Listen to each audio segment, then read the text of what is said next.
जय माता दी। मैं पुनः आपको रत्नों से संबंधित कुछ ज्योतिषीय जानकारी प्रदान करने का प्रयास करता हूँ। आज हम एक ऐसे रत्न की जानकारी प्रदान कर रहा हूँ जिसको धारण करने से व्यक्ति की स्थिति में जो अचानक परिवर्तन होते हैं उसका प्रभाव क्या पड़ता है, इसी के संबंधित मैं बताऊंगा।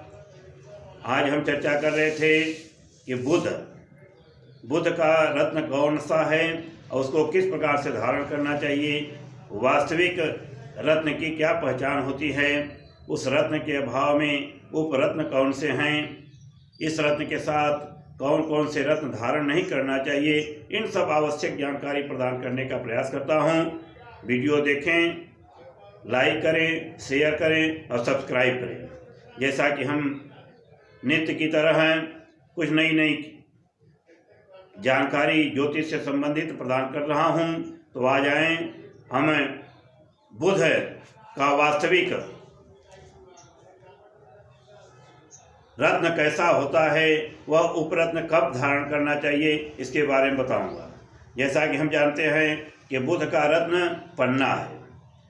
पन्ना को धारण यदि नहीं कर सकते, रत्न थोड़ा महंगा पड़ता है, इसलिए उसके अभाव में यदि वह रत्न न ले सकें तो उसके उपरत्न जो हैं, मरकज, पेरिकट इत्यादि, यह उपरत्न उनके माने जाते हैं। उनको भी धारण करने से आपकी बुध की जो दशा अंतर्दशा में पापक ग्रहों की दृष्टि जो पड़ रही है उसका भी शमन हो जाता है। यदि पन्ना धारण करने के पहले आप यह जान लें कि हम किस स्थिति में इसको धारण करें।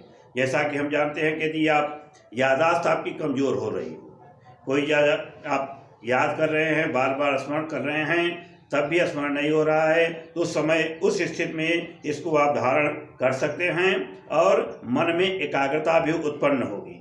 अथवा शरीर संबंधित कोई रोग दिखाई दे रहे हों, जैसे गलागंड रोग, अल्सर, अनिद्रा, खांसी, विकार, दंत, नेत्र रोग आदि इतने रोग से यदि आप प्रभावित हैं, तब भी इसको धारण करने से आपकी जो है स्थिति अनुकूल होगी, इन सभी समस्याओं का समाधान हो जाएगा।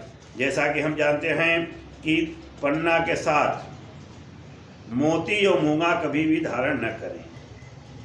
पन्ना यदि धारण करते हैं तो मोती मूंगा को आप न धारण करें, तभी आपके लिए हितकर होगा, वह प्रभावी होगा। हम बता रहे थे कि पन्ना को कहाँ धारण करना चाहिए। पन्ना को धारण करने के लिए यह कनिष्ठिका अंगुली, जो सबसे छोटी अंगुली मानी जाती है, उसी को धारण करें, क्योंकि उसी का पोर जो है वह बुध का माना जाता है। इसलिए इसको इसी अंगुली में धारण करेंगे, तभी वह पन्ना का फल प्राप्त होगा। अन्यथा आप धारण करते रहें, फल नहीं मिल पाता, इसलिए मन में शंका बनी होती है।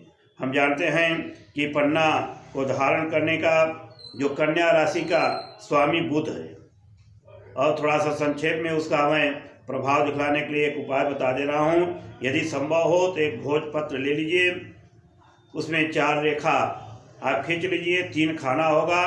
तीनों खानों में ऐसी संख्या निर्धारित करें कि जो कि चतुर्विंशत यानी 20 4 24, उसकी संख्या इधर से गिनिए तो 24 हो। जैसे आप कर लीजिए ऊपर वाले 9, नीचे वाले उसके बगल में 4, उसके बगल में 11, तो 11 4 15 और 9 24। इस प्रकार से ये 24 हो गए। ऐसे भी गिने, तिरपट भी गिने, किधर से भी गिने, 24 संख्या हो, ऐसे भोजपत्र पर लाल कलम से लिख लें। उस यंत्र को मोड़कर सामने रख लें और पन्ना जो धारण कर रहे हैं, जिस धात में पन्ना, उस धात को भी सामने रखकर उसका शुद्धिकरण, जैसे पहले मैंने बताया है, शुद्धिकरण करने के बाद उस रत्न को, जो बुध का मंत्र है, वैदिक मंत्र हो तो संभव है तो वो भी कर लें, नहीं तो जो तांत्रिक मंत्र है ओम ह्रैं श्रीं बुधाय नमः, इसको भी 108 बार आप जप करें। और जप करने के साथ उसका दशांश 108 जप करते हैं तो उसका 10-11 बार अपामार्ग यानी चिड़चिड़ी से हवन करें, तब धारण करेंगे, तभी उसका फल की प्राप्ति होगी। वह सवेरे की 5 घटी सबसे उत्तम धारण करने की विधि मानी जाती है। बुधवार दिन को सवेरे की 5 घटी के अंदर ही धारण कर लें, तभी उसका फल की प्राप्ति हो सकती है। अन्यथा वह धारण करने की जितना आप सोच रहे हैं उतनी फल की प्राप्ति नहीं होती। अब हम चर्चा करेंगे कि वास्तव में हम कैसे जानें कि बुध रत्न कौन है, उसकी क्या पहचान है। तो मैं संक्षेप में बता दूं, यदि सच्चे आप पन्ने को प्राप्त करना चाह रहे हैं तो पानी को एक भरे कांच के गिलास में डाल दें और उस पानी से यदि हरी हरी किरणें दिखाई दें तो समझ जाइए कि वास्तविक पन्ना यही है। यदि पन्ने को हाथ में रखकर सूर्य के सामने करने पर पृथ्वी जो है हरे रंग की छाया प्रतीति हो दिखाई दे तो समझना चाहिए यह उत्तम रत्न है। इस प्रकार से परीक्षण करके उसको धारण करेंगे तो निश्चित है कि 1 महीने के अंदर आपका फल प्रभावी होगा, आपके कार्यों में प्रगति होगी। इन्हीं चर्चाओं के साथ पुनः अगले रत्नों की चर्चा करने का प्रयास करूंगा। जय माता दी।